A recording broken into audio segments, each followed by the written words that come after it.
bien que iban a ganar tanto y que iban a poder acumular tanto. El resultado de todas las políticas impuestas por los privilegiados es un país más débil, con más dificultad para afrontar sus obligaciones internacionales y con más dificultad para crecer.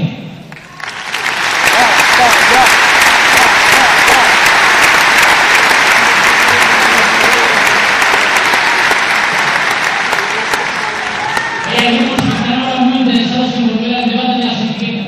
que están muy interesados en volver al debate de las palabras viejas, porque saben que con las nuevas, que con el nuevo sentido común, están en retroceso y tienen muchas dificultades. Y nosotros estamos diciendo, hay una mayoría ya en este país que viene de gentes que han votado cosas muy diferentes, que viene de gentes que se han identificado con proyectos muy diferentes, que viene de gentes que han confiado en opciones muy diferentes y que hoy ya están de acuerdo en una alternativa de sentido común y decente. A eso es a lo que nos tienen miedo, a que la división fundamental hoy en nuestro país es ya la división entre democracia y monarquía, y hay una mayoría que quiere vivir en democracia, y esa mayoría no se come el cuento de las etiquetas viejas. Lo más importante es que en nuestro país